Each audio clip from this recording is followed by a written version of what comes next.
14h-16h, Brigitte Lahaie, Sud Radio. Bonjour à tous, nous sommes ensemble durant ces 2 heures sur Sud Radio. On parle toujours des violences en pensant aux coups, aux abus sexuels et autres maltraitances sur le corps.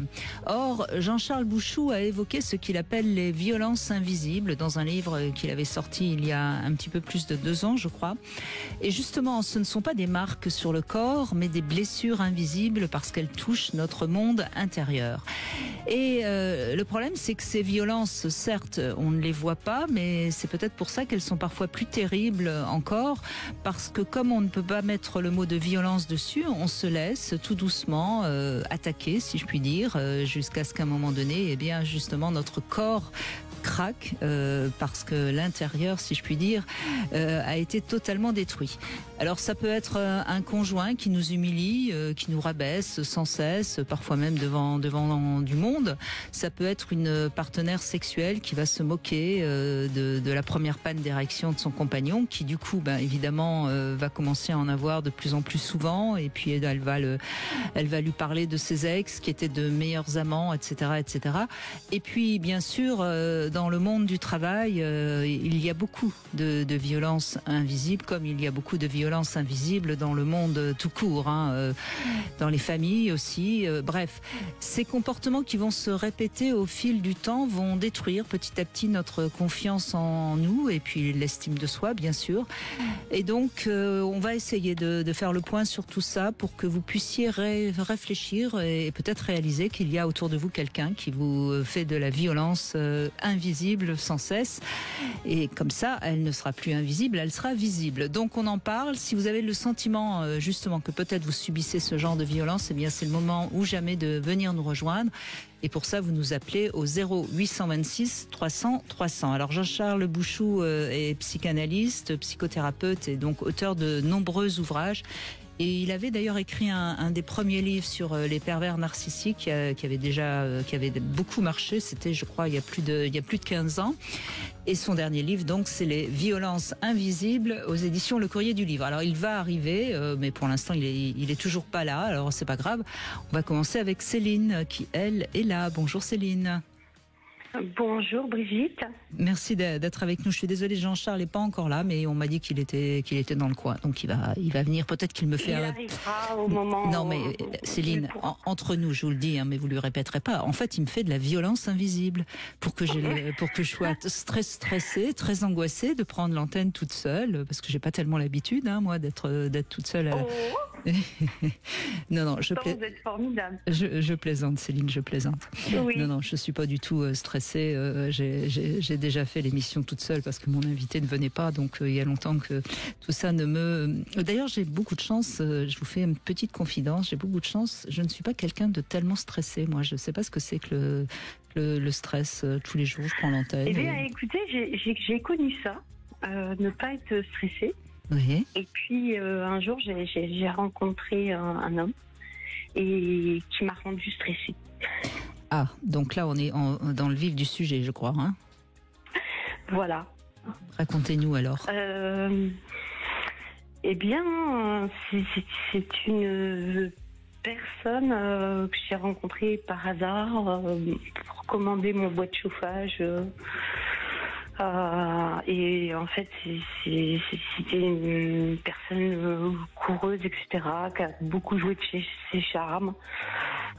Pendant 2 ans à faire passer mon ami jusqu'à ce qu'il abandonne sa propre famille, qu'il laisse des dettes à son ex-femme, oui. Qu'il avait fait un prêt de 100 000 € de travaux 6 mois avant pour rénover sa maison.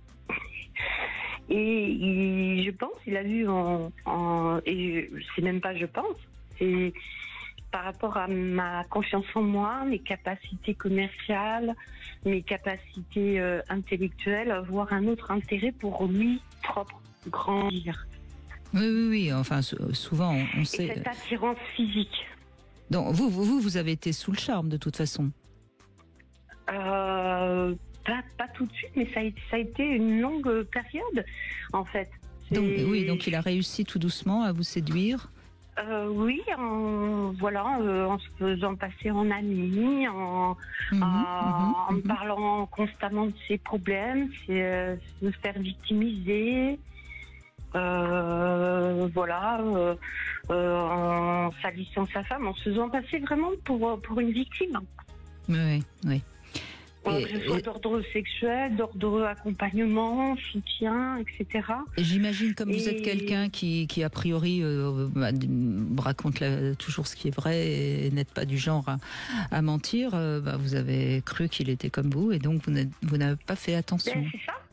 Bien sûr, bien sûr. Alors ça, c'est un conseil qu'on peut déjà donner à ceux qui nous écoutent, Céline.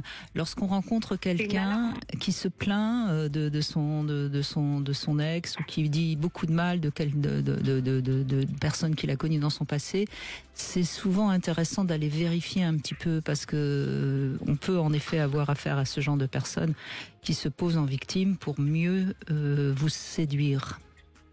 Exactement. Et suite à ça, ils arrivent dans les discussions à prendre des informations sur vous, sur aussi ce que vous recherchez dans la vie, où vous voulez surpasser pour s'en servir. Donc très vite, j'ai vécu quelque chose où d'un seul coup j'étais vraiment comparée mais positivement à ça. Oh, mais avec toi, ça c'est super, puis tu fais bien. Oui, donc bien première phase. Donc en fait, il y a une espèce de pression. Ouais, première phase, on vous dit que vous êtes la personne la plus extraordinaire et qu'on est ravis de vous avoir rencontré, etc. Jean-Charles Bouchou vient d'arriver, Céline, on lui dit bonjour. Brigitte, bonjour à tous. Excusez mon retard. Bonjour Jean-Charles. Bonjour, j'ai pas entendu votre nom. Céline. Céline, bonjour Céline. Donc Céline nous raconte son histoire de quelqu'un qu'elle rencontre par hasard et qui tout doucement devient un ami, lui dit qu'elle est formidable, lui dit que son ex était une horreur. Puis, voilà, enfin, on en est à peu près là, Céline. Continuez, je vous en prie. C'est le love bombing, on appelle ça, je crois. C'est ça. C'est ça. Et alors ? Complètement ça. Ça a été très loin. Ça a beaucoup détruit de choses intérieures, notamment ma confiance en moi. Vous êtes encore avec lui ou vous l'avez quitté ? Ah non, je l'ai quitté à un moment donné, dans un moment de survie, vraiment. Depuis, ça date de 2021 et même je savais sur quoi il allait jouer et depuis longtemps je m'en étais rendu compte, mais je savais pas comment me sortir de tout ça. Mais j'avais cette volonté. Et qu'est-ce qui se passait en fait ? C'était de la dévalorisation ?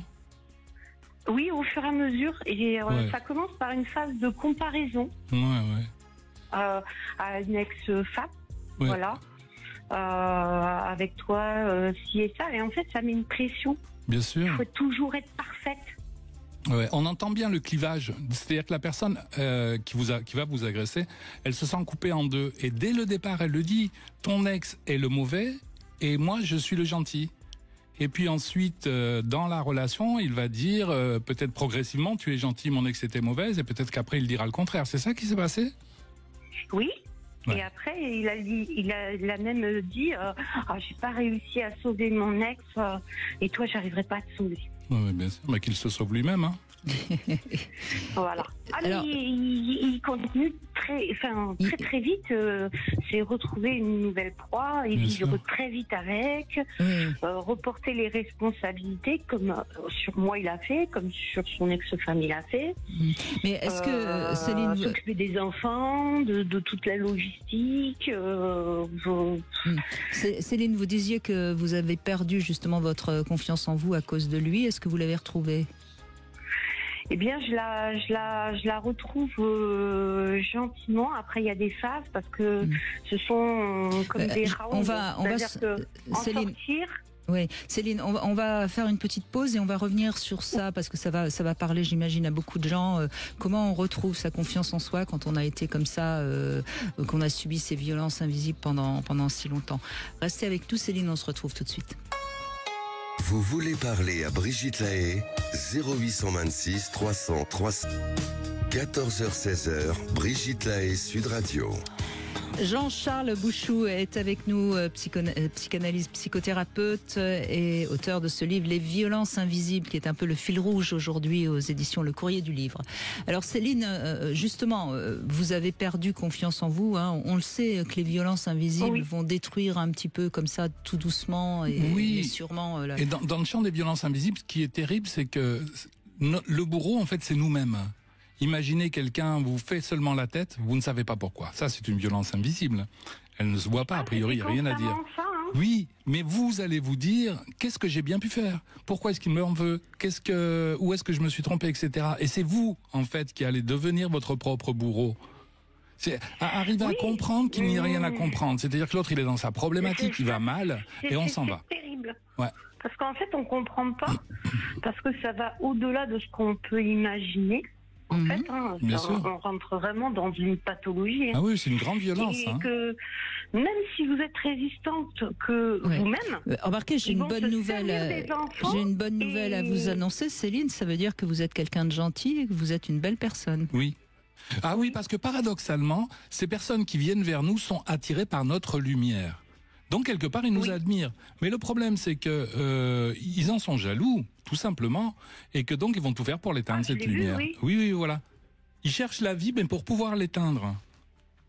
Moi-même, enfin, j'ai eu une société avec lui et ça a été terrible parce que même je me suis vraiment démenée, j'organisais des concours fédéraux dans l'équitation, que j'avais la responsabilité d'un championnat régional, il était capable de vouloir faire tout capoter, me piquer les clés du télescopique en prétextant non, ça appartient à me faire échouer alors que c'était pour nous. Et ça, je comprenais pas. Et qu'est-ce qui vous a fait prendre conscience que vous étiez avec quelqu'un qu'il fallait fuir? Parce qu'on les change pas, ces personnes. Est-ce qu'il y a eu un élément déclenchant, vous voulez dire? Oui, c'était en 2014. Assez vite après, il m'avait piégé. Sur d'autres points. C'est toujours fais-moi confiance, etc. T'inquiète pas, tu pourras continuer. Non, mais quel est le moment où vous avez compris assez tôt. Oui, et pourtant vous êtes resté. Assez tôt, mais en fait on réalise pas quelque part et on veut une espèce de, je sais pas. Après moi je suis aide-soignante de mon premier métier. Après j'ai été visiteuse médicale, notamment en spécialité psy. Et à un moment donné, j'ai repéré, j'ai dit soit il est en dépression ou bipolaire, ça peut se soigner, etc. Mais en fait, c'était au-delà. Et j'ai essayé de l'aider. Et en fait, ça s'est vraiment retourné contre moi. C'est-à-dire qu'il a essayé de provoquer ces mêmes choses chez moi. Bien sûr. Pour dire, c'est elle qui est malade, c'est elle qui est bipolaire, c'est elle qui est folle. Bon, enfin bref, vous êtes parti là aujourd'hui et qu'est-ce que Céline peut faire, Jean-Charles Bouchou, pour retrouver un peu prendre soin d'elle, peut-être envisager une petite de l'aide, parce que c'est vrai que c'est bien qu'un thérapeute vous suive et vous dise voilà à tel moment qu'est-ce qui a bien pu se passer, qu'est-ce que vous avez vécu à l'intérieur, parce que la question, alors, moi j'oserais. C'est pas évident non plus de trouver le bon thérapeute aussi. Ouais.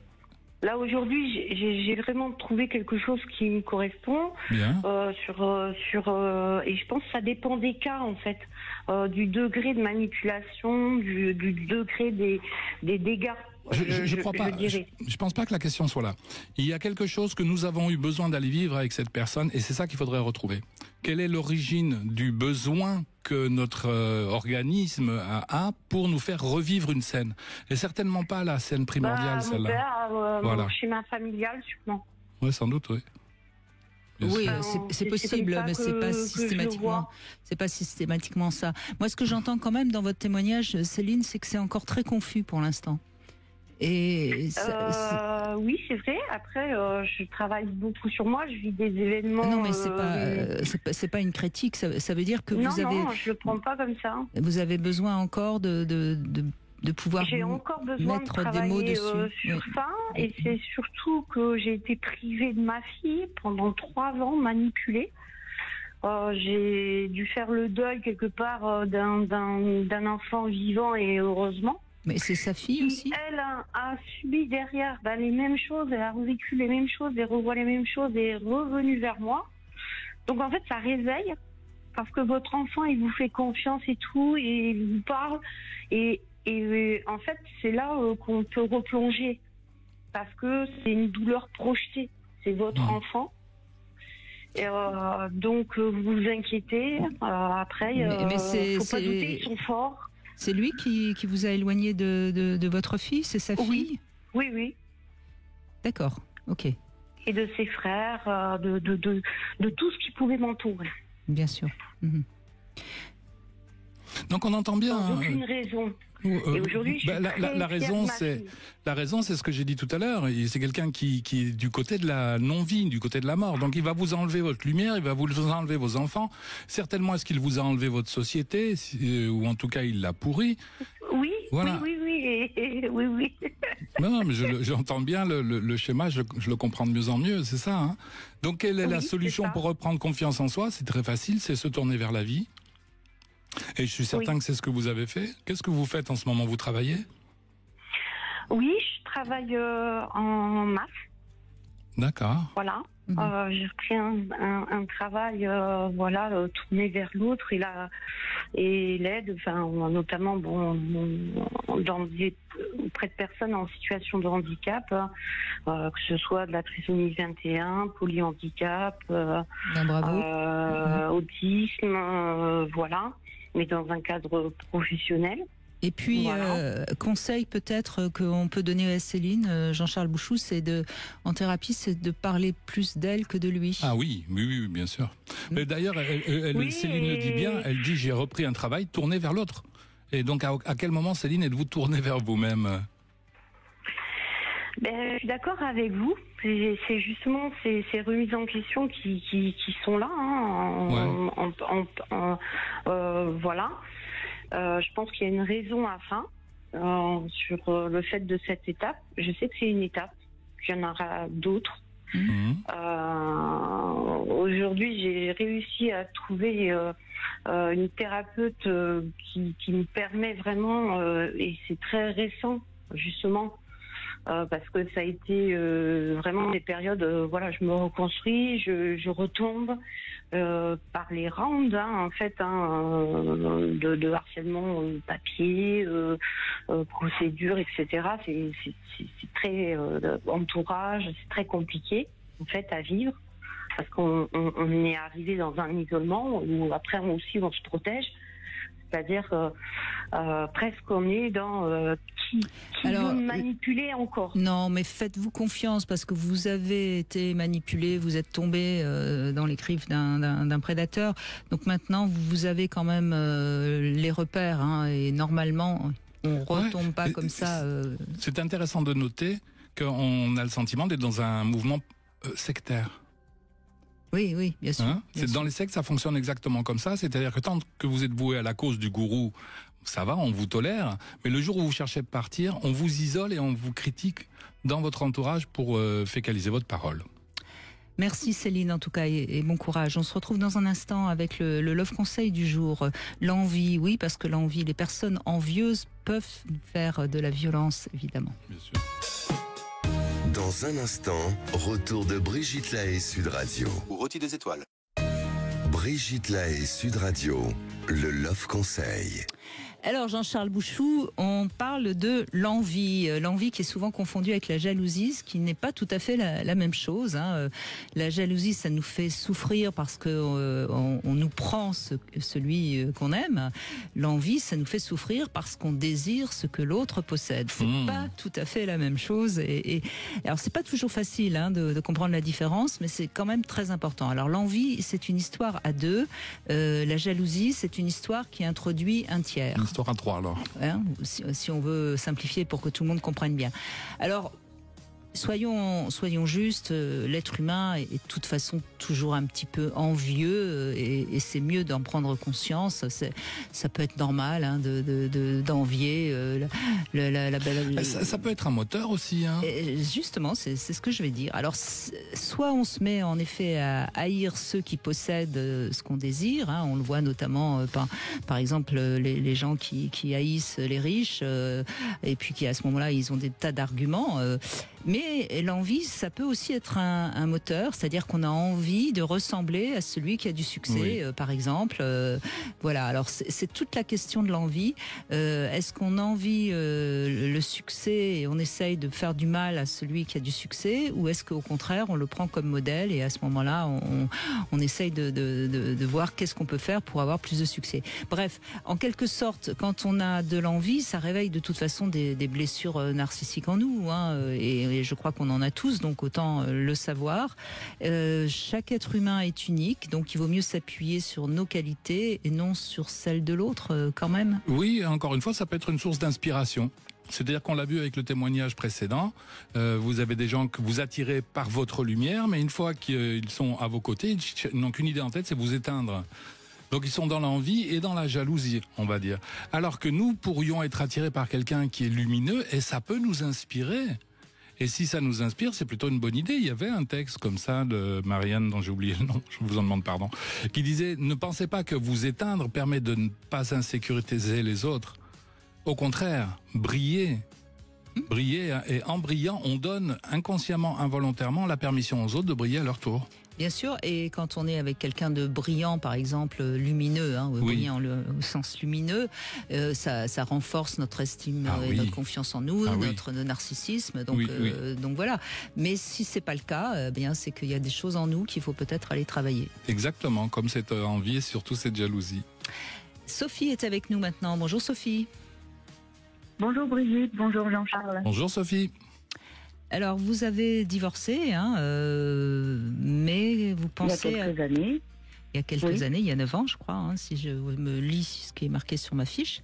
Mais vous avez subi des violences psychologiques durant ce mariage ? Oui, en fait, c'est venu petit à petit des paroles rabaissantes, une pression permanente pour que les choses soient parfaites. Et petit à petit, je suis devenue sa main droite à la maison. Et sans cesse vouloir me garder à la maison. Mon travail, en fait, il m'a dit texto, ça t'empêche de tourner en rond. Et mes amis, c'était des nuls. Donc voilà, tout ce qui était mon ressenti, mes envies, c'était complètement rabaissé. Alors, il n'était pas violent, hein. C'était un.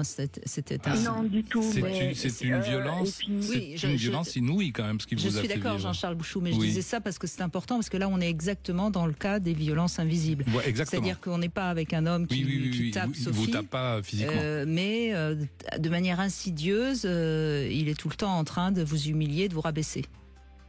Pas tout le temps. Alors de temps en temps, c'est ce qui me déstabilisait d'ailleurs, de temps en temps des mots gentils ou quelque chose qui me valorisait. Et puis après, sans crier gare, en fait, je m'y attendais pas du tout. Pam, une remarque rabaissante. Et par exemple, surtout par rapport à mes envies.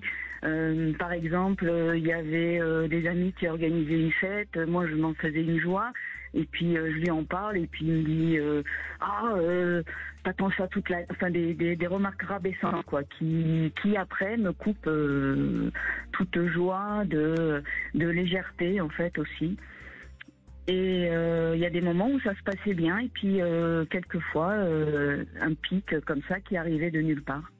Oui, mais c'est terrible quand même. Ça veut dire que quand la personne, elle se sent bien, vous avez le droit de vous sentir bien. Puis quand elle se sent mal, il projette tout sur vous et vous devez vous sentir mal à votre tour. Alors quand j'étais mal, il me voyait, j'étais pas bien, un peu renfermée. C'est comme s'il avait piqué moi. Bien sûr. Oui. Vous aviez des enfants, voilà. hein, vous aviez des enfants ensemble? Oui, ça s'est aggravé avec l'arrivée des enfants où ils voulaient que tout soit parfait. Ils voulaient se rassurer que ça roule. Alors ça, et que, c'est quelque chose que j'entends très souvent, Jean-Charles Bouchou, quand la femme devient mère, Oui. l'homme peut à ce moment-là la dévaloriser, comme si le fait qu'elle soit devenue mère, ça le mettait en danger. Oui, c'est possible. Oui, il peut y avoir un clivage du type la maman et la putain. J'aime bien, je suis attiré par la putain, mais j'aime pas la maman. Surtout s'il a des rancunes avec sa propre mère. Il peut aussi être jaloux de l'enfant. Ça se voit. Parfois, ça existe. C'est-à-dire que une il fois voulait. même à table, il m'avait appelé maman, alors que les enfants étaient tout bébés, ils pouvaient pas comprendre. Et là, je l'ai stoppé tout de suite. C'était l'unique et dernière fois, mais s'il avait rien dit, c'était parti pour maman, quoi. Oui, mais bien sûr. Et En me parlant. Donc il veut la place de l'enfant. Le jour où vous devenez mère, en fait, il se fait piquer la place. Mais je crois, oui, qu'il a voulu être enfant et que je gère tout comme si lui était enfant, quoi. C'est vrai qu'il participait pas du tout aux tâches ménagères, sauf quand il y avait des invités, évidemment. Pour montrer. Donc on voit bien qu'on est dans l'image et dans le clivage. On repère bien tout ce que j'avais énoncé comme mécanisme de défense. Le clivage, le fait d'être coupé en deux, mais surtout le rapport à l'image. C'est-à-dire qu'en public, on est adorable, on aide beaucoup, on est formidable, et dès que les gens sont partis, c'est terminé. Et souvent, quand la personne qui a subi les violences invisibles comme celles que vous avez subies veut témoigner, veut en parler autour d'elle, les gens disent « Mais non, mais écoute, il était adorable, on l'a vu, on est venu chez toi, rappelle-toi. » C'est un peu ça. Jamais de paroles rabaissantes en public, mais en privé. Voilà, surtout quand ça touche aux enfants et aux choses que lui, ça lui échappe aussi, parce que il y avait des choses que moi je prenais en charge obligée. J'étais obligée, plus ou moins. Et du coup, qu'est-ce que je voulais dire? Il voulait que tout soit parfait et ça le rendait tyran.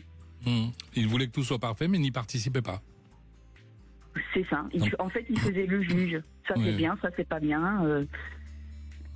Voilà. Et avec les enfants, ils se comportaient comment? En patriarche, c'était l'interrogatoire de la journée au dîner. En gros, c'était facile parce que les enfants sont encore des enfants, donc là, ils n'étaient pas mis en danger et ils pouvaient régner en maître, quoi. Oui. C'est ça aussi que je remarque, hein, c'est que souvent, face aux enfants, ils sont puissants.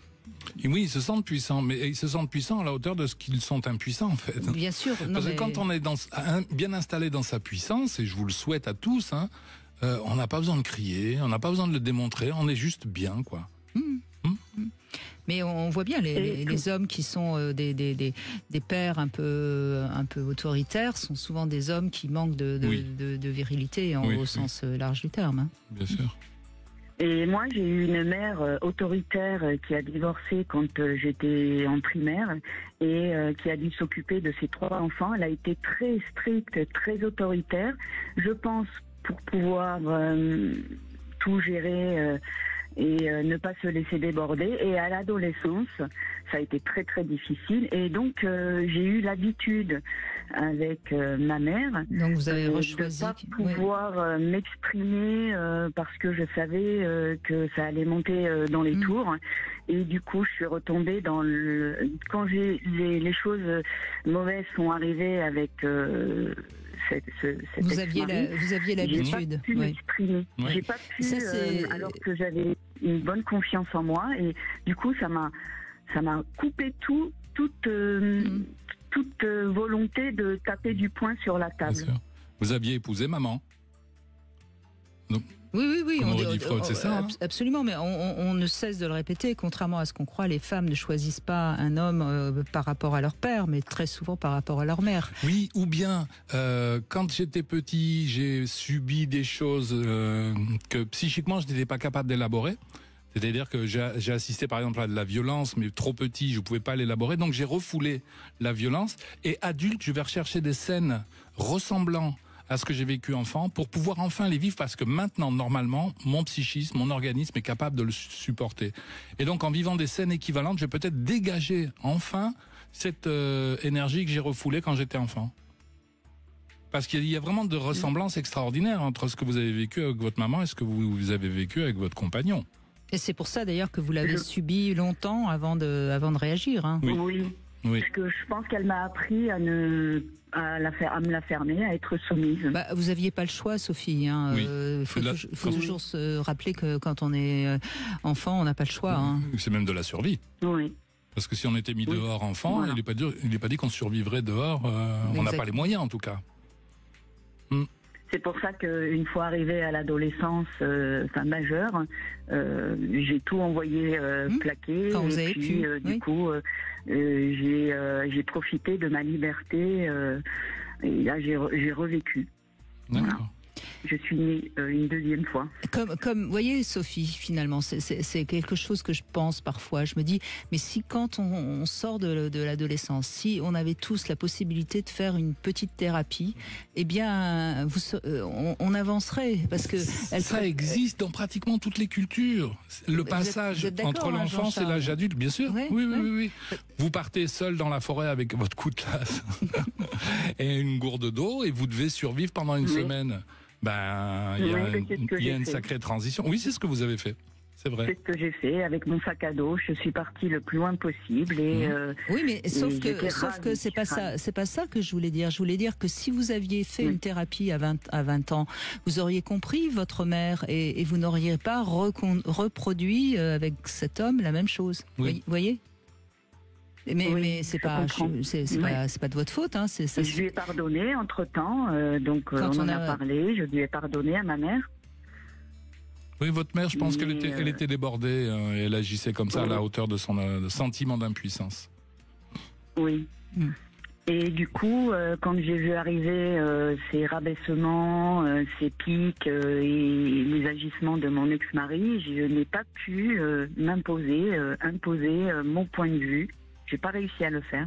Mais c'est normal, c'était presque, ça vous semblait presque obligatoire que ça se passe comme ça, et puis après, à un moment donné, Et le déclic, c'est que je me sentais tellement mal, je me disais, d'ailleurs il le disait, c'est toi qui vas pas bien, va consulter. Donc j'ai consulté, j'ai réfléchi beaucoup, j'ai lu beaucoup, et je me suis rendu compte que je devenais aigrie. Et donc je me suis sauvé la vie une troisième fois du coup. Une troisième renaissance. Eh ben vous avez bien fait. Oui. Merci Sophie en tout cas de votre témoignage. Allez, on fait une petite pause et puis on continue avec vous bien sûr sur Sud Radio 0826 300 300. À tout de suite. 14h-16h, Brigitte Lahaie, Sud Radio. Aux adultes. 14h-16h, Brigitte Lahaie, Sud Radio. On est avec Jean-Charles Bouchou. Aujourd'hui, nous parlons des violences invisibles et visiblement, c'est les malheurs de Sophie aujourd'hui, parce que c'est une auditrice qui s'appelle Sophie aussi. Bonjour Sophie. Bonjour Brigitte, bonjour Jean-Charles. Bonjour Sophie. Bonjour. Merci de témoigner, je vous en prie, allez-y. J'en prie. Oui, alors c'est le terme de violence invisible, ça me parle beaucoup parce que j'ai vécu avec un père incestueux, donc nous étions plusieurs filles. Et avec beaucoup de recul, avec plusieurs dizaines d'années de recul, je me rends compte que le pire de toute cette histoire, ça n'a pas été l'inceste en soi, qui en soi est traumatisant, mais ça a été toutes les petites violences en sourdine qui ont été commises, parce qu'il n'y a jamais eu aucune violence physique, si vous voulez, mais on nous a, notre père nous a manipulé, c'est le terme, en nous expliquant que nous avions beaucoup de chance d'être dans une famille qui était supérieure aux autres parce que nous connaissions l'amour, nous savions ce que c'était que l'amour. Les gens ne comprennent pas les différentes façons d'aimer. On se soumet à la loi. Or, la loi, en fait, c'est bien pour les imbéciles, mais nous, on est un peu au-dessus des lois. On peut se permettre des choses. En revanche, il ne faut pas en parler, etc. Donc, on a été élevés comme ça au biberon, si vous voulez. Et je me suis rendu compte, moi, que l'inceste avait existé. Alors d'abord, j'étais dans le déni complet pendant très très longtemps. Et donc c'était très présent, mais personne n'en parlait, personne ne le voyait. Et il y avait toujours cette espèce de... Si vous voulez, c'est pire en soi que l'acte d'inceste, parce que ça envoie un message selon lequel. Alors, pire, je sais pas, mais ça rajoute à du traumatisme. Mais pire, je sais pas, Sophie, parce que qu'est-ce qu'il y a de pire que l'inceste, surtout par son père, c'est quand même. Oui, ce que je veux dire, c'est que quand on identifie l'inceste, on se dit c'est dégueulasse, c'est honteux, ça devrait pas m'arriver. Oui, je comprends. Quand on n'identifie pas et qu'on vous dit c'est bien, en fait on est culpabilisé parce qu'on se dit oui mais moi j'ai pas envie, c'est pas normal. Mais d'un autre côté c'est mal parce qu'on me donne quelque chose de très bien, je sais pas l'apprécier. Ouais, donc les violences invisibles font plus de dégâts que les violences visibles. Pour moi oui. Oui, déjà ne serait-ce que parce que c'est beaucoup plus facile d'en parler. Vous pouvez dire il s'est passé ça, ça et ça, et ça c'est indiscutable. On vérifie les gens qui sont frappés peuvent vérifier les coups, etc. Alors que quand imaginez un enfant qui est regardé de travers par son père, sans qu'il lui dise rien, ou qui est méprisant, qui a un regard méprisant.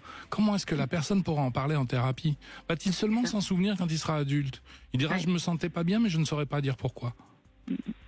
C'est exactement ça.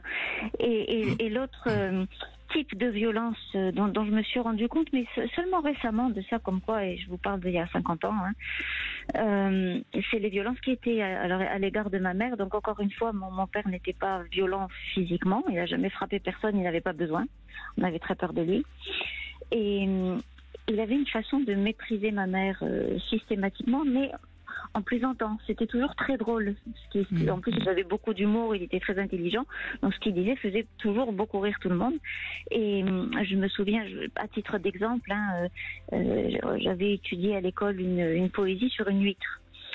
Effectivement, les reflets nacrés, etc., créatures marines. Et j'avais appris ce poème, j'avais découpé une photo, j'avais collé dans mon cahier. Et ma mère, elle avait regardé, puis elle était très gentille, ma mère. Et puis elle avait dit, oh là, moi, jamais j'aurais fait un poème sur une huître. Et je m'étais moquée d'elle, et mon père était venu, il en avait rajouté, ah oui, c'est bien toi, tu connais rien, la poésie c'est pas ton truc, voilà. Et tout était comme ça, tout le temps. Mais l'ironie est une violence invisible souvent. Oui. Bien sûr. Et alors le pire, c'est que soit vous vous révoltez et on vous dit, mais vraiment t'as pas d'humour. Ou alors vous laissez faire, et là vous passez pour l'idiot de service. Donc dans tous les cas, vous avez perdu, c'est une double contrainte. C'est ça. Quoi que vous fassiez, vous avez perdu d'avance. Voilà, c'est ça. Et c'est le fait d'avoir vécu, le plus traumatisant, c'est le fait d'avoir vécu sous cette espèce de sac de plomb. On savait que la violence était potentielle, non existante, ça n'a jamais existé. Voilà, mais potentiellement, il y avait ce danger de mort tout le temps. Bien sûr. Voilà. Non agit physiquement, mais agit sans cesse par le verbe. C'est ça. Et je pense que c'est plus difficile de se sortir de ça que du sentiment d'injustice avéré face à un acte qui est. Bien sûr, parce que vous avez pris l'habitude de vivre dans un double monde. Il y a ce que je vois et il y a ce que l'on dit que je vois, et c'est pas la même chose. C'est exactement ça. C'est super difficile d'arriver à garder le cap, mais visiblement vous y êtes arrivé. Oui. Très bien, je suis très fière de moi. Ben, vous pouvez. Merci. Voilà. Et vous devez avoir une grande sensibilité, j'en suis certain. Oui. Vous devez ressentir les choses avant tout le monde. Oui, systématiquement. C'est logique, bien sûr.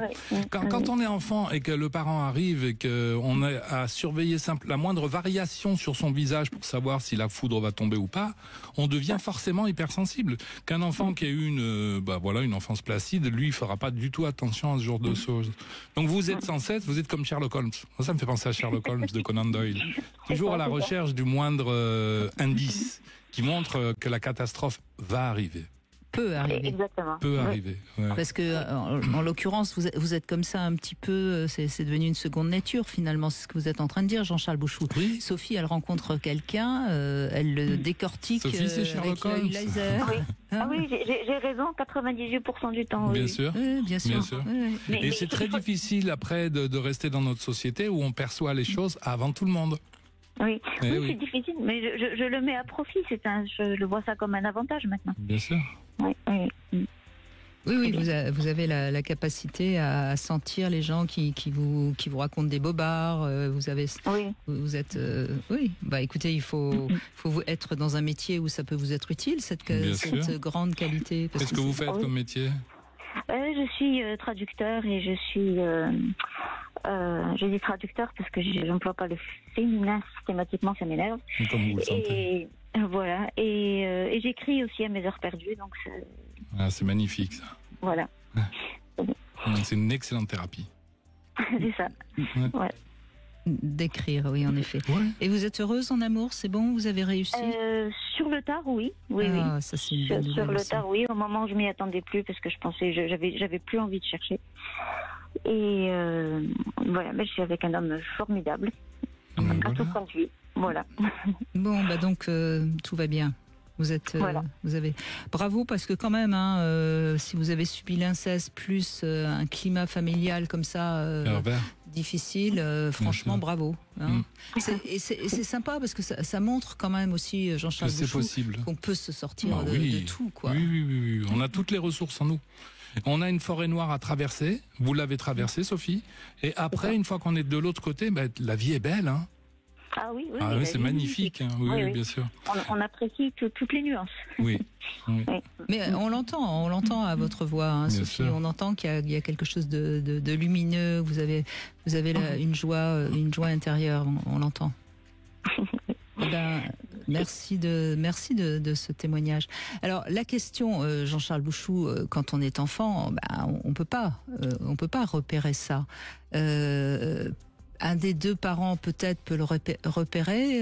Est-ce que quelqu'un de la famille peut le repérer? Bien sûr, mais l'enfant, il le repère, il sait qu'il y a quelque chose d'anormal qui se passe, mais il n'arrive pas à poser des mots dessus, puisqu'a priori, c'est son référent qui dysfonctionne. Et c'est le référent qui, logiquement, doit nous apprendre à parler. C'est intéressant de voir que Sophie est traductrice aussi.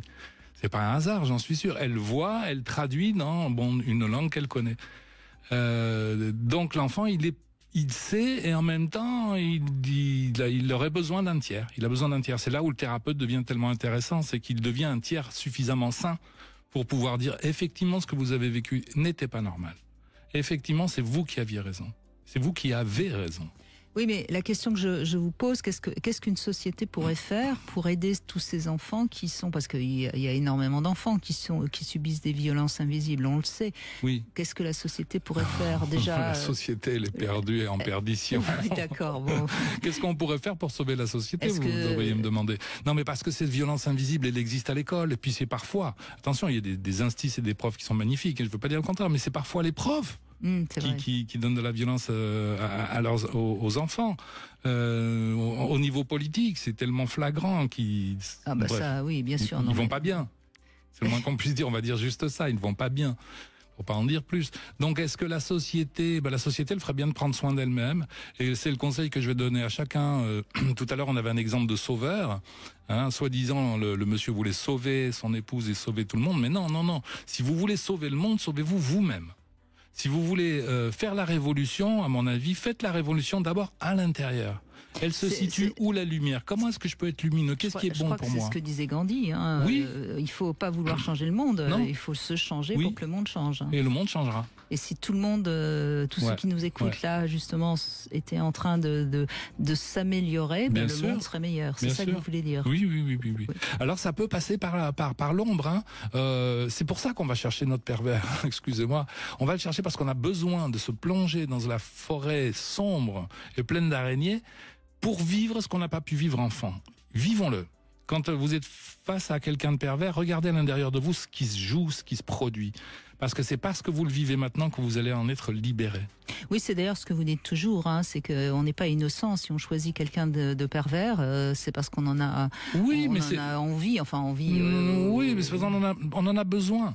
On en a besoin. Notre organisme a vécu des choses lorsque nous étions enfants et il n'était pas prêt à cela. Donc, il a stocké, si vous voulez, ce qu'on appelle les traumas. Et aujourd'hui, il nous fait revivre les mêmes scènes, ou des scènes tellement ressemblantes. Mais c'est pour pouvoir dégager le trauma. Or, le problème, il est que face au pervers, par exemple, soit je vais me soumettre, soit je vais m'en aller, soit je vais me mettre enfin, voilà. Non, regardez à l'intérieur de vous, vivez votre abandon. Effondrez-vous. Un jour, un jeune homme m'a interviewé, il m'a dit, tu fais quoi, toi, en cas d'effondrement? J'ai dit, mais je m'effondre. Ben oui, bien sûr. On en parlait hors antenne. On touche le fond et puis on remonte. Et oui, voilà, mais... et il était nécessaire de s'effondrer. Mais peut-être que pour beaucoup de gens, ça fait peur, l'effondrement. Ah, mais ça fait peur, l'effondrement. Mais pourtant... Mais il faut rencontrer cette peur aussi. Oui, je suis bien sûr que ça fait peur, l'effondrement. Je suis bien d'accord avec vous. Mais on va continuer à en parler justement dans cette deuxième heure. Vous pouvez nous rejoindre au 0826 300 300. Jean-Charles Bouchou, c'est une très jolie devinette que je vous propose. Écoutez bien. Partant du principe que dans les contes, les princesses épousent les preux chevaliers, que peut-on en déduire? La réponse est après les infos. Sud Radio, votre attention est notre plus belle récompense. 14h-16h, Brigitte Lahaie, Sud Radio. Jean-Charles Bouchou est avec nous, psychothérapeute, et vous parlez de beaucoup des personnes toxiques. Et votre dernier livre, Les violences invisibles, racontait justement toutes ces violences qui ne sont pas a priori visibles, forcément, mais qui parfois font plus de mal. Elles font beaucoup plus de mal. Une auditrice nous l'a dit tout à l'heure. Et il est beaucoup plus difficile de s'en sortir et surtout de les parler. Parce qu'encore une fois, si on a reçu un coup, au moins on a un bleu. Et le bleu nous montre qu'il existe une réalité. On ne peut pas la nier. Enfin, on peut la nier, bien sûr, mais c'est plus difficile. Alors qu'une violence invisible, c'est un regard de travers. Si c'est ce qu'on a entendu tout à l'heure, les témoignages qu'on vient d'entendre des personnes à qui tout simplement on n'adresse pas la parole ou à qui on fait la gueule. Et ça, c'est valable dans la vie de tous les jours. C'est pas, pas qu'en couple. Oui, absolument. C'est ce qu'il faut bien comprendre. Au travail, il y a... Dans un couple, au travail ou entre parents et enfants. En famille. Oui, en famille. Bon, après, il y a d'autres endroits, les sectes, etc. Mais ouais. Alors, la devinette du jour, partant du principe que dans les contes, les princesses épousent les preux chevaliers, que peut-on en déduire? Je vous donne la réponse, évidemment. S'il vous plaît. Elles donnent leur château fort. Oh là là. C'est joli, hein? Ah oui, ça j'aurais pas trouvé. C'est très pas que je cherche. Non, mais c'est très joli. C'est une jolie devinette. Alors, la devise du jour. Il y a deux manières de voir le monde, Jean-Charles Bouchou. Il y a ceux qui voient la vie par l'extérieur et d'autres qui vont la voir par l'intérieur, c'est-à-dire par rapport en eux-mêmes. Et en fait, il y a peut-être aussi ce juste milieu qui consiste à avoir conscience de la vie autour de soi, mais aussi de la vie en soi. Et c'est à ce moment-là qu'on va pouvoir être plus conscient. Bien sûr, mais il est nécessaire à un moment donné de tourner le regard vers soi-même, vers l'intérieur. Parce que c'est pas toujours de la faute des autres, en quelque sorte. Mais c'est pour ainsi dire jamais de la faute des autres. Imaginez, vous avez fait beaucoup de méditation. Allez, vous êtes comme un vase vide ou plein d'une eau claire. Ouais, vous êtes pur, vous êtes devenu pur. Vous êtes un Bouddha, ça y est. Et puis quelqu'un rentre dans la pièce et lui, son vase, il est plein d'excréments. Et quand il vous voit, il vous dit, ouais, de toute façon, t'es nul, toi, tu vois rien. Et c'est vous qui allez réagir et transformer votre eau claire en excréments. C'est pas lui qui vous salit. C'est vous qui décidez d'adhérer à son discours. Ou pas, parce que c'est bien dans ce sens. Oui, votre exemple montre bien cette devise, c'est-à-dire que quand ça va très très vite. Quand quelqu'un nous dit quelque chose, bon, est-ce qu'il parle de nous ou est-ce qu'il parle de lui? Il parle de lui. On est bien d'accord. Il parle toujours de lui, mais ça peut réveiller en nous la part qui est pas encore très claire. Ouais. Le tout petit peu d'excréments qui reste encore dans notre vase. Non, mais c'est ce que je dis souvent. Moi, il y a des gens qui m'adorent, il y a des gens qui me détestent. Bon, ça parle d'eux. Moi, je ne suis ni adorable ni détestable. Je suis adorable. Non. N'essayez pas de me flatter. Vous aurez le droit de revenir de toute façon, Jean-Charles Bouchou. En deuxième semaine. Et c'est Marc qui nous rejoint. Bonjour Marc. Bonjour. Vous m'entendez bien? Très bien, Marc. Merci. Parfait. Bien. Bonjour Brigitte, bonjour Jean-Charles. Bonjour Marc. Oui. Bonjour. Écoutez, moi mon témoignage, oui, j'ai subi des violences invisibles. Alors, les premières, forcément, c'est dans l'enfance. Bien sûr. Voilà. Et je dirais que j'ai réalisé, depuis, j'ai fait un travail sur moi, même ça continue, mais ça devient naturel. Je dirais que les violences invisibles, c'est inconscient de la part de mes parents. Moi, je l'ai vraiment compris comme ça, parce que c'était pas vraiment conscientisé. Là, vous êtes en train de les protéger, vous savez ça? Alors, je les protège pas. Pour moi, je les protège pas, parce que je veux dire que ma mère était une femme enfant. Oui. Donc, quand mon père a divorcé, j'ai été parentifié. Oui, vous êtes devenu son parent. Voilà, je suis devenu, non, même pas, je suis devenu limite son mari. Hein. Bien Je sûr. lui ai dit, à un moment donné, j'avais peut-être 20 ans, je lui ai dit, tu veux pas que je couche avec toi non plus pour remplacer mon père? Bon, bref, j'avais le droit de rien faire, il fallait que je la sorte, peu importe. J'ai remis les choses en place, je sais que j'ai été victime. Oui. Mais elle avait une emprise sur vous, Oui. parce que vous n'étiez qu'un enfant. Enfin, vous voyez, Marc, c'est En fait, à c'est gentil 20 de la ans- protéger, mais quand même. Mais je l'ai remise en place. Quand je dis D'accord. que quand je dis que c'est inconscient, je n'excuse pas la personne. Non, mais elle n'a pas fait exprès, mais elle vous a quand même, oui. Voilà, c'est elle- pas parce que, enfin bref, voilà. Donc j'ai vécu j'entends. ça. Oui. J'ai vécu, alors j'ai vécu le double lien. Alors ça c'est quelque chose de terrible. Hein. C'est de la part de mes deux parents.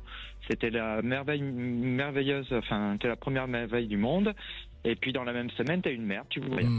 Bien sûr. Alors ça, par contre, le double lien, je vous avoue, c'est chaud à comprendre et à s'en sortir.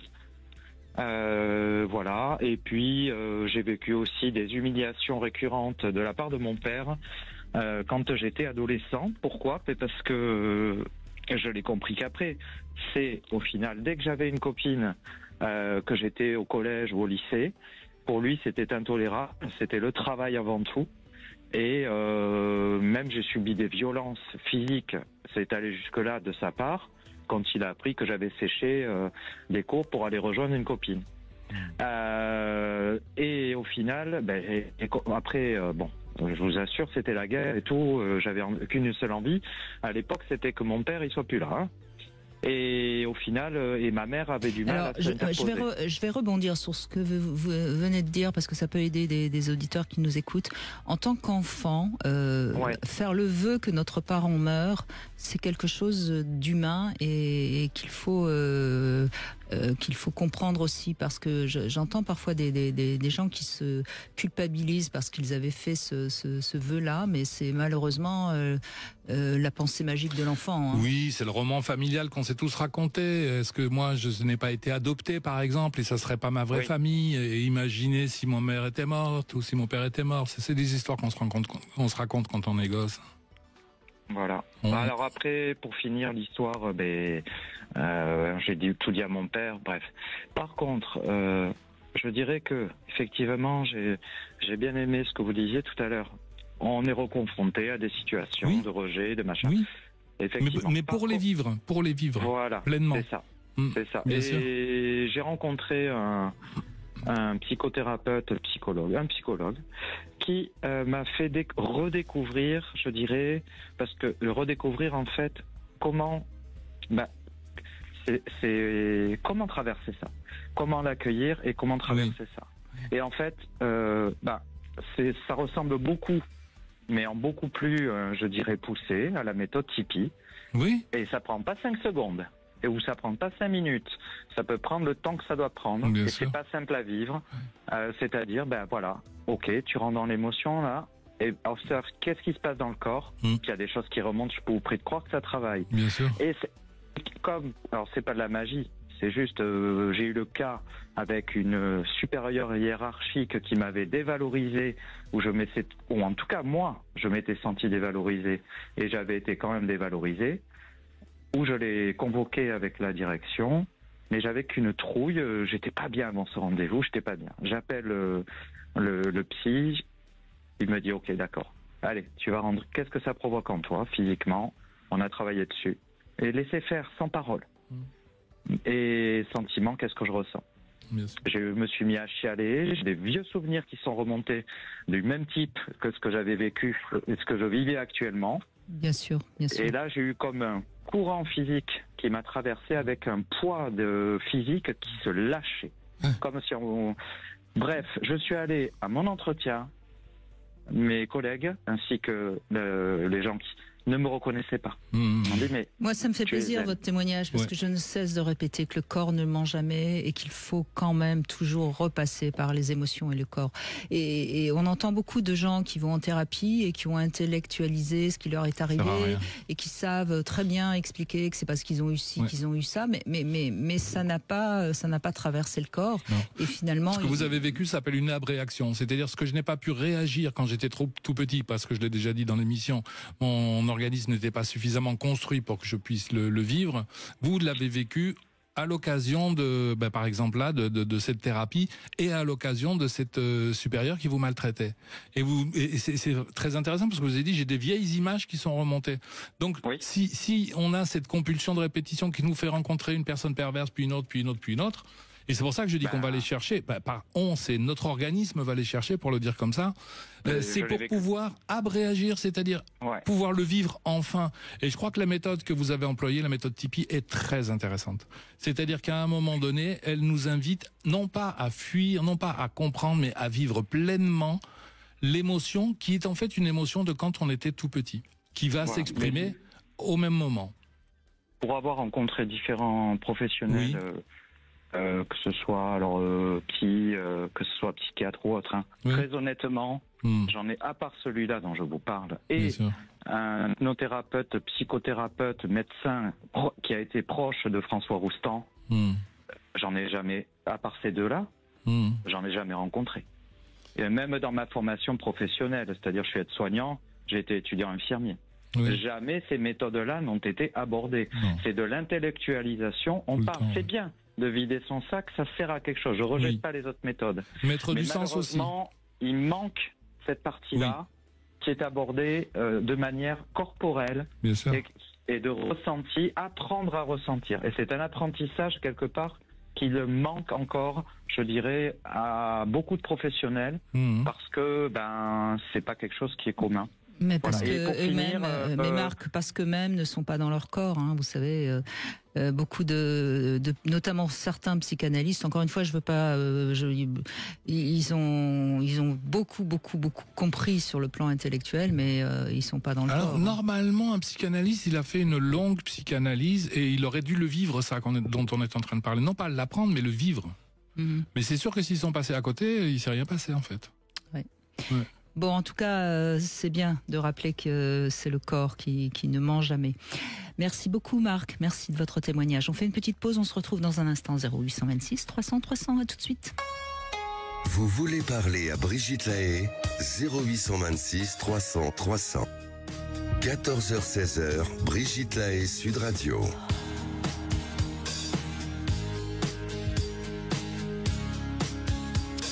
Jean-Charles Bouchou est avec nous et nous parlons des violences invisibles et on retrouve Marianne maintenant qui témoigne. Bonjour Marianne. Oui, bonjour Brigitte, bonjour Jean-Charles. Bonjour Marianne. Merci de m'accueillir sur ce sujet qui vous parle. Oui, voilà, que j'ai vécu sans m'en rendre compte justement, ça paraît tout paradoxal, mais j'ai vécu 24 ans avec mon mari. Je dis toujours presque 7 années de divorce, donc ça fait plus de 30 ans de subir. Et vous êtes divorcée aujourd'hui ? Oui. Donc c'est votre ex-mari ? Oui, pardon. J'ai fait un lapsus. Parce qu'il cherche encore à m'attirer quelques ennuis de temps à autre. Il a des réminiscences. Voilà, c'est comme ça. Pardon. Et en fait... pourquoi je me suis pas rendu compte au début, pourquoi ça a été si invisible à mes yeux, c'est mon interprétation. C'est que j'étais habituée déjà enfant à vivre des choses paradoxales, des comportements un coup dans un sens, un coup dans un autre, ce qui ne me permettait pas de voir vraiment ce qu'on pouvait attendre de moi, ce qui était bien chez moi ou ce qui n'était pas. Enfin, c'était très incohérent dans mon vécu de petite fille. Je n'y comprenais pas grand-chose. J'ai grandi très vite pour pouvoir me sortir de tout ça. Et finalement, à l'âge de jeune adulte, je suis retombée dans les mêmes travers. Et c'est avec rétrospectivement, je dis avec beaucoup de tristesse, mais j'ai revécu les mêmes choses sous d'autres formes, parce que là, c'était plus une femme qui me faisait vivre ça, mais mon mari. Et en fait, c'est difficile de se révolter face à certains actes parce que on n'a pas de repère, en fait. Si, justement, vous avez le repère de toute façon de subir de la violence, donc vous continuez à la subir en trouvant ça au début presque normal. C'est ça qu'il faut bien comprendre. Des enfants qui ont été élevés dans des familles suffisamment bonnes, qui ont été respectés, aimés, s'ils rencontrent quelqu'un qui ne les respecte pas, ils vont pas s'engager, ils vont pas avancer dans la relation. Ils mettent fin rapidement à la relation. C'est-à-dire que c'est comme si on avait été hypnotisé en fin de compte. Mais de toute façon, quand l'enfant arrive sur cette terre, il sait rien des codes. Et les codes vont leur être enseignés d'abord par les parents. Donc si un parent vous tape et si pour lui c'est normal, ben pour vous ça va être normal. Et une fois adulte, on va taper les enfants en disant c'est comme ça l'éducation. Si tu savais ce que j'ai reçu moi quand j'avais ton âge. Et on continue. Hein. Oui. Mais vous avez, c'est toutes ces marques-là, alors physiques. Attention Marianne, parce qu'on est en train de vous perdre. J'avais bien des idées, mais je ne savais pas vraiment du tout même ce que c'était de me respecter. De ce fait, j'avais beau essayer de protester face à certains comportements de mon ex-mari, ça ne changeait rien. Oui, mais Marianne, c'est ce qu'on dit. Si un enfant n'a pas été respecté, il ne peut pas se respecter. On apprend, on s'identifie à ce que à nos parents. Et j'irais même jusqu'à dire que c'est pareil. On le voit chez l'animal, chez le chien. Un chien qui a l'habitude d'être à moitié battu, il trouve ça normal. Un chien qui n'a jamais été battu, la première fois que quelqu'un va essayer de le battre, il va se défendre. Mais plus que ça, il y a ce qu'on appelle l'identification à l'agresseur. Vous savez, c'est-à-dire que je vais avoir à l'intérieur de moi le bourreau et la victime. Mais ça nous est arrivé à tous de dire à un moment, mon Dieu, que je suis bête. Eh bien, il y a donc une partie de moi qui juge, une autre partie de moi qui est bête. On l'entend bien, la dissociation. Il y a là deux petites personnalités. Et on va s'auto-maltraiter. Et en fait, quand on rencontre quelqu'un de pervers, en fait, il vient juste mettre en scène ce qu'on connaît déjà. Évidemment, ça ne nous révolte pas sur le moment. Et puis, si je puis me permettre de rajouter quelque chose, en fait, chaque chose prise isolément, ça paraît insignifiant. Ce qui fait qu'à l'époque, si j'avais raconté un des petits événements, ça paraissait justement un petit événement. En fait, le problème, c'est tout l'ensemble de la scène, si je puis dire, qui fait que c'est totalement incohérent et tellement difficile à vivre. Et de l'extérieur, c'est lui qui était bien et moi j'étais complètement éteinte. Alors je vous dis, j'aurais jamais pu raconter un truc parce qu'on m'aurait dit c'est rien ça. Oui, bien sûr. Alors peut-être, mais c'est pas sûr. Hein. Il y a quand même des gens qui auraient peut-être pu. Mais de toute façon, vous ne le disiez pas à vous-même, donc vous n'aviez aucune raison de le dire à quelqu'un d'autre. Oui, c'est comme l'exemple qu'on donnait tout à l'heure sur l'humour entre guillemets, qui est pas de l'humour mais de la raillerie. Si vous vous révoltez, on va dire en plus tu n'as pas d'humour. Voilà, exactement, c'est ça. Oui, c'est ça. Je comprends très bien ce que vous voulez dire. Donc il est difficile d'aller dire à l'extérieur, dis donc, il s'est moqué de moi. Et les gens vont dire on fait tout ça en couple. Ah non. Voilà. Non, on fait pas ça. Et puis il y a tout ce qu'on n'ose pas avouer parce qu'on a honte, parce qu'on le sait bien qu'il y a quelque chose qui va pas, mais que on n'ira pas le raconter. Ça nous met dans une position. On vit des choses parfois douloureuses, et on n'ose pas le raconter, donc c'est invisible aux yeux de tous, quoi. Bien sûr. Mais la question, elle est à un moment donné de se demander, est-ce qu'on a tellement besoin que les autres le sachent ? Parce que pourquoi aller chercher ? Moi, j'entends très souvent des personnes dire, je me sens mal dans mon couple, mais bon, est-ce que je n'en demande pas trop ? Ou d'autres diraient à ma place que c'est quand même déjà bien ce que je vis. Non, il faut se recentrer sur soi, savoir ce qu'on veut et ce qu'on ne veut pas, et comprendre que on n'a pas à subir de violence, point final. On n'a pas à subir de violence, qu'elle soit physique ou psychologique, visible ou invisible. Oui, parce que les violences sont diverses, même financières, sexuelles, enfin, le devoir conjugal, c'en était une, par exemple, à une époque pas si ancienne que ça, finalement. Et voilà. Oui, Marianne, vous avez raison, le nombre de femmes qui acceptent un acte sexuel dont elles n'ont réellement pas envie, simplement pour qu'il n'y ait pas de la colère ou qu'il n'y ait pas de la violence, et ça existe encore aujourd'hui. Je suis persuadée qu'on a encore encore beaucoup de femmes qui se sentent obligées de.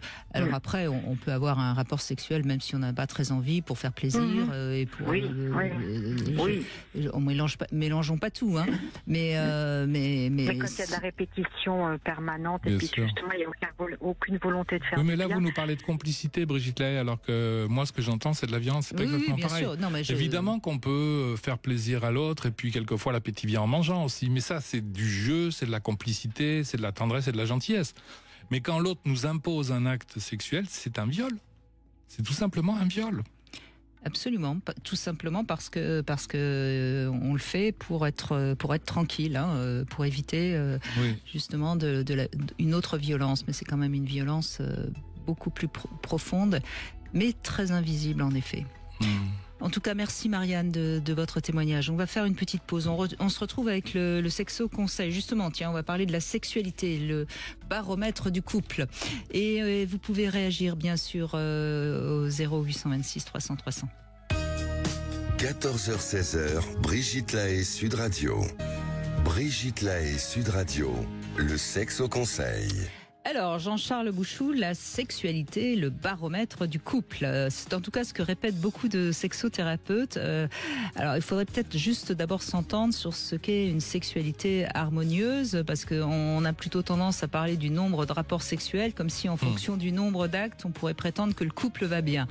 Donc non, c'est pas la quantité qui compte, mais c'est bien la qualité. Il y a des couples qui font très souvent l'amour, mais il y a toujours un des partenaires qui n'est pas réellement satisfait.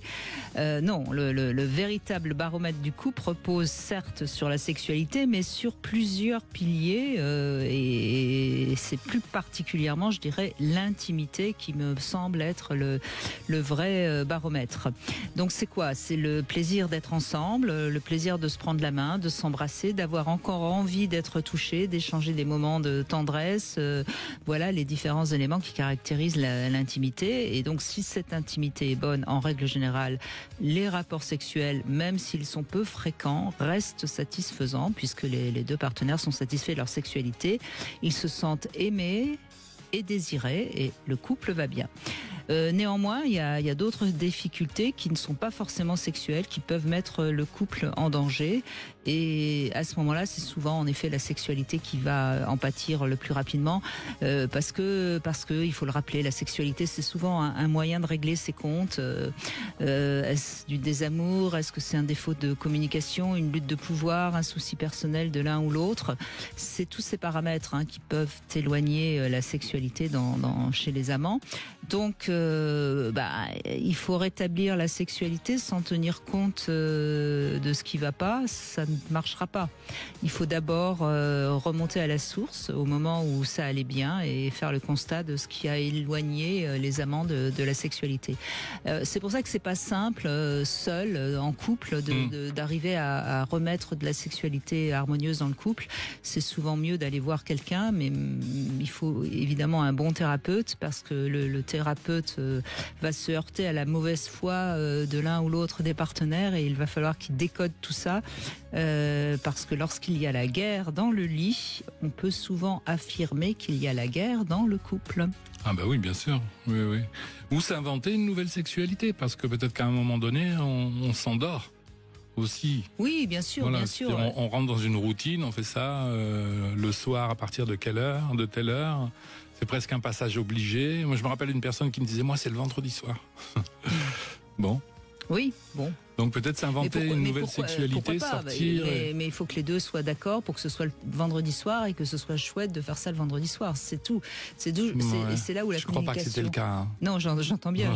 Je me doute bien, mais c'est là où la communication est nécessaire. Non, parce qu'un vendredi, monsieur n'a pas fait. Elle s'est dit, ça veut dire quelque chose. Oui. C'est bien compliqué, quoi. Alors peut-être qu'il faut réinventer sa sexualité, aller la faire ailleurs, s'offrir un week-end, j'en sais rien, quelque part, découvrir de nouvelles formes de sexualité aussi. Bon, en tout cas, il y a plein de pistes, il y a plein de solutions, mais en effet, c'est quand même un vrai sujet. Quand l'intimité du couple ne va pas bien, c'est que le couple est en danger. Ça, c'est sûr. Ou qu'il vieillit. Oui, c'est pas parce qu'on vieillit qu'on n'a plus d'intimité. Oui, mais on a peut-être moins de sexualité. Oui, mais je parlais bien d'intimité. Je parlais pas de sexualité. C'est dans les Alors il nous faudra redéfinir l'intimité parce que de la même façon, un couple qui dysfonctionne ne se parle plus. Mais un couple qui fonctionne bien n'a pas besoin de se parler. Parce qu'est-ce que c'est agréable d'être assis au coin d'une cheminée à lire un livre, que son amoureux ou son amoureuse est là, on ne se parle pas, mais ça fait rien, il est là ou elle est là. Oui, mais parce que les corps sont présents l'un à l'autre. Oui. Donc on est dans l'intimité. Oui. Sur ce sujet, je crois que je connais pas mal. Bonjour Franck. Oui, bonjour Brigitte, bonjour Jean-Charles. Bonjour Franck. Merci de réagir parce qu'on a l'impression que c'est que les hommes qui sont pervers et toxiques, mais non, vous avez réalisé que peut-être la femme avec qui vous étiez était comme ça. Oui, ça a été le cas. Moi, je voulais parler surtout de l'enfance et je m'aperçois que ça a été souvent abordé dans cette émission parce que souvent, c'est vrai que pour moi, ça a été le cas aussi. La clé, elle se situe dans l'enfance. Moi, j'ai eu une relation où j'ai été critiqué, insulté, j'ai tout vécu un peu. J'ai eu le silence aussi. J'ai eu droit parfois à 10 jours de silence à la maison, à essayer d'amener un petit peu de bonheur, d'humour parfois, de questions. Quand vous étiez enfant, vous aviez comme ça Non, pardon. Je parle de ma relation adulte, de ma dernière relation de laquelle je me suis séparé. Donc j'avais droit à ce genre de traitement et puis au bout de 10 jours de silence, je finissais par prendre le taureau par les cornes et dire bon allez, on parle maintenant. Mais la bouderie, c'est une violence terrible. Terrible. C'est de l'agressivité passive, mais c'est de la violence. Ouais. C'est exactement parce qu'on se pose des questions. C'est ça, comme je l'ai proposé déjà. Qu'est-ce que j'ai fait? Exactement, on devient son propre bourreau. Voilà. Et donc, forcément, c'était toujours moi le coupable. J'avais dit ceci, j'avais fait cela, j'étais trop speed, j'étais trop ceci, trop cela. Donc voilà. Donc les violences ont été terribles, mais en même temps, les démonstrations d'amour que je recevais étaient tellement puissantes que je restais dans cette relation. Je pardonnais trop et je supportais trop de choses. On s'est séparés, je suis tombé dans un état quasiment dépressif avec un cœur fermé. J'étais vraiment très mal. Elle m'avait démoli auprès de tout son entourage, donc je ne pouvais même pas avoir de ses nouvelles. De toute façon, à bout d'un moment, je n'en voulais plus. Donc je me suis dit, il faut faire quelque chose parce que là, tu vas pas bien. Et allez, psychologue, on y va, c'est parti. Donc, j'ai vu 2 psychologues différents, j'ai vu une hypnotiseuse aussi pour plusieurs séances, j'ai fait aussi une constellation familiale. Je me suis rendu compte en fait que c'était la relation de mon père avec ma mère. Mon père était tout le temps critique, il était tout le temps, il était pas gentil avec ma mère, il était assez méchant et moi j'avais une maman qui disait toujours que c'était pas grave, c'était comme ça. Donc moi j'étais témoin de ça et c'était mon exemple en fait. Et voilà pourquoi j'ai supporté tout ça. Donc vous vous êtes identifié à maman et vous avez épousé papa. Voilà, exactement. J'ai cherché l'amour alors c'était un père qui me délaissait, qui s'occupait pas vraiment de moi. Donc j'ai cherché faire la gueule pendant 10 jours. Père. Voilà. Donc mon père, de toute façon, je lui pardonnais tout à lui. Quand j'étais petit, je rentrais pas en conflit avec lui. Ma sœur, oui, mais pas moi. Et ma mère, qui aujourd'hui a 87 ans, elle est encore comme ça. Tous les petits soucis qu'elle vit de santé ou les petits tracas dans la maison senior où elle habite, c'est toujours c'est pas grave. Mais non, il y a des choses qui sont graves. Donc aujourd'hui, je réalise ça. Et j'avais totalement perdu confiance en moi, mais j'ai tout retrouvé parce que voilà, je remarque que je suis quelqu'un qui va de l'avant, qui a énormément de détermination, d'énergie, qui a eu une vie assez passionnante, donc il n'y a pas de raison, donc plus personne ne me fera de mal aujourd'hui, j'espère. Oui, en tout cas, vous repérerez très vite si quelqu'un vous fait du mal, parce que malheureusement, on rencontre toujours des gens qui sont mauvais, mais vous le repérerez visiblement. Vous avez réparé et puis vous avez identifié, donc vous êtes armé, si je puis dire. Je pense, oui. J'ai fait quelque chose que j'ai trouvé vraiment génial, c'est la constellation familiale. Ouais. Donc on était assez nombreux, donc plusieurs personnes représentaient les membres de ma famille, et j'ai rendu à mes parents ce qui leur appartient. C'était un moment assez puissant. Et au bout à la fin de la séance, je dis à la thérapeute, je lui dis, d'accord, ok, c'est très bien ce qu'on vient de faire, mais qu'est-ce qui fera que je pourrais déceler un caractère un peu négatif comme ces femmes avec lesquelles j'ai été. Et là, elle me répond, elle dit, mais vous ne les attirerez plus, ces personnes. Tout simplement. C'est-à-dire que pour le prendre dans l'autre sens, c'est pas que vous les attirerez plus, c'est aujourd'hui j'ai besoin de rencontrer quelqu'un de pervers pour pouvoir revivre quelque chose de mon histoire et enfin réagir à la violence que j'ai vécue enfant.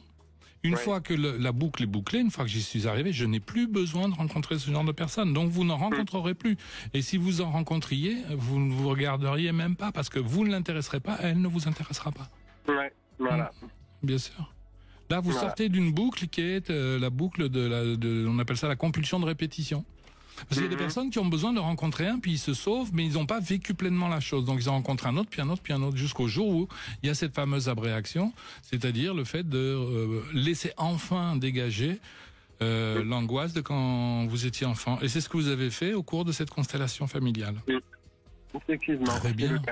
Très très bien. Voilà.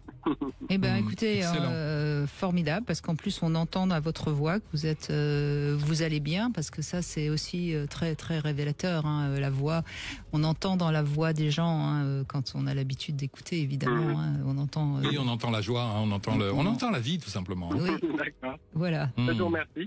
Non, c'est nous. Merci Franck. Allez, une petite pause et on va conclure cette émission sur les violences invisibles. Et j'espère qu'on nous a donné beaucoup de pistes à tous ceux qui nous écoutent pour que tout le monde se respecte. Dans un instant, retour de Brigitte Lahaie Sud Radio. 14h-16h, Brigitte Lahaie Sud Radio.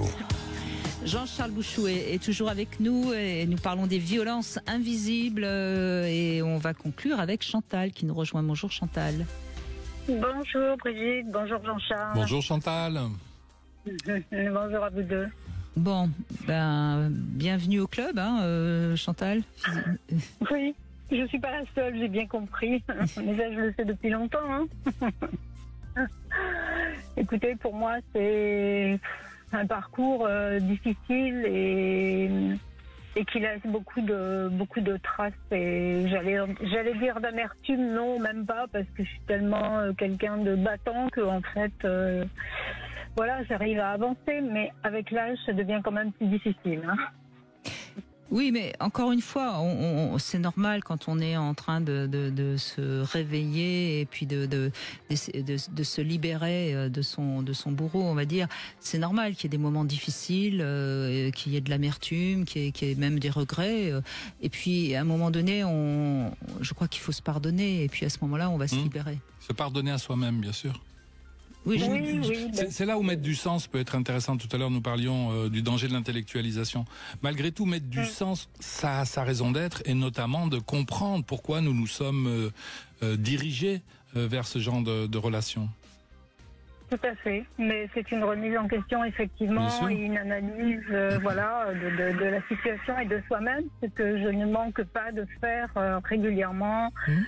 Dès que j'ai des interrogations ou qu'il y a des choses qui remontent, c'est ce que je fais, quoi. Mais une remise en question, c'est quelque chose de grave, mais logiquement, ça devrait aussi être une joie. Enfin, je vais avancer, quoi. Oui, tout à fait. Non, mais vous avez raison. C'est aussi une joie parce qu'on se dit que voilà, on va grandir. Voilà. Vous savez, Chantal, je crois qu'il faut vraiment comprendre qu'entre le moment où on va parler de la sortie de l'adolescence, entre la sortie de l'adolescence et le moment où on est vieux, on va énormément évoluer et plus on va accepter de s'adapter à ce qu'on traverse et à ce qu'il en ressort, plus on va se libérer. Parce qu'au fond, oui, complètement. Au fond, quand on souffre à cause de quelqu'un, j'imagine que ça a été votre conjoint, ça parle de votre propre histoire et c'est en effet, je suis d'accord avec Jean-Charles Bouchou, ça a du sens. Oui, pourquoi j'ai eu besoin de rencontrer cette personne, encore une fois. C'est ça, c'est parce que j'avais besoin encore de vivre certaines choses que j'avais probablement pas bien compris. Oui. Et j'avais besoin de passer par là pour avancer et pour voilà, m'élever. Voilà. Mais vous savez, Chantal, on a tous parfois tendance à croire qu'on va être plus fort et qu'on va réussir à sauver la relation, qu'on va être plus malin que l'autre parce qu'on repère ces petits travers et puis on se dit mais de toute façon même pas mal. On a tous et puis à un moment on se dit non, ça suffit et c'est là où on grandit et où on avance. C'est ça. Et puis comme vous disiez tout à l'heure, le corps parle tellement que si on sait l'écouter, et à un moment donné, si on a un petit peu d'amour pour soi et de respect pour soi, on est obligé d'écouter ce que le corps nous dit. Oui, mais la société ne nous aide pas dans ce sens. Il faut bien le dire aussi. Non, parce que nous vivons dans une société qui a le désir de gommer les symptômes. C'est-à-dire, si vous avez envie de vomir, par exemple, il est très logique de prendre un anti-vomitif. Alors que non, si vous avez envie de vomir, c'est que vous avez une toxine à l'intérieur de vous qui doit dégager. Donc, moi qui suis allé en Amazonie et qui rencontrais des chamans, là-bas, ils vont vous donner plutôt un puissant vomitif. Donc de la même façon, quand j'ai une angoisse, il faudrait prendre un antidépresseur ou un anxiolytique. Alors bon, pour certaines personnes, c'est nécessaire, sinon on en arriverait à faire une bêtise, donc je veux pas non plus. Mais c'est quand même plus intéressant de la vivre, cette angoisse. Qu'est-ce qu'elle vient me montrer? Qu'est-ce qu'elle vient me dire? Qu'est-ce qui vient se jouer encore? Qui avait besoin de se rejouer. C'est ça, mais c'est ce qui se passe pour l'instant, pour moi en fait. Je suis séparée depuis 1 an, mais je pensais qu'en ayant déménagé et tout ça, que j'allais être libérée. Mais en fait, j'ai été libérée pendant 1 mois et puis j'ai été reprise par un stress, une angoisse. Mais Chantal, vous êtes restée combien de temps avec cet homme? 30 ans. Bon, vous croyez qu'en 1 an, on efface 30 ans? Ah non. Non, bien sûr que non, bien sûr. Donc, dites-vous, Chantal, le conseil que je peux vous donner, vous avez commencé un chemin de séparation il y a 1 an. Oui. Quand vous avez l'impression que vous ne vous en sortez pas, regardez derrière vous et vous verrez qu'entre le moment où vous êtes parti et cette année qui vient de s'écouler, vous avez fait du chemin. Et puis après... beaucoup, oui. Et ben voilà, donc soyez fiers de vous et puis après projetez-vous dans un peu plus loin, projetez-vous, visualisez ce que vous allez pouvoir arriver à avoir comme bien-être et comme liberté que vous n'avez pas encore. Mais comme ça, vous n'allez pas ressasser le stress et tout ce qui est normal que vous ayez encore parce que il faut faire un nettoyage en profondeur. C'est ça, mais je dirais qu'il y a des paliers à passer et il y a des paliers qui sont plus faciles que d'autres. Oui, puis il y a des moments où on stagne. Voilà, c'est éventuellement même on régresse. Voire même on regrette. Un petit peu, mais jamais sur le palier. Mais régresser, c'est pas une mauvaise chose. Quelquefois, on a besoin de faire un pas en arrière pour pouvoir faire 2 pas en avant. Exactement, tout à fait ce que j'allais dire. Ça donne à la limite, vous avez le dimanche matin qui est fait pour ça. Vous restez dans votre lit à siroter un petit café en position fétale. Ça, c'est une belle régression qui est même pas désagréable d'ailleurs. En plus. Bon alors. Prendre soin de soi. Oui. Oui, voilà, s'écouter, s'écouter, s'apporter de l'amour et se respecter son corps, quoi. Voilà, tout simplement. Et puis se dire que de toute façon, naturellement, automatiquement, les choses se font. D'accord ? Alors vous me direz à quoi sert un thérapeute ou à quoi sert de faire une thérapie ? La thérapie, elle sert à accélérer un petit peu le mouvement, c'est-à-dire à se libérer plus rapidement. Mais les choses, de toute façon, elles se feront, Avec une thérapie, ça va se faire en 1 an, 2 ans ou 3, j'en sais rien. Ça dépend des thérapies, même pour certaines beaucoup moins que ça. Alors que la vie, elle va peut-être nous demander 20 ou 30 ans pour pouvoir passer à autre chose.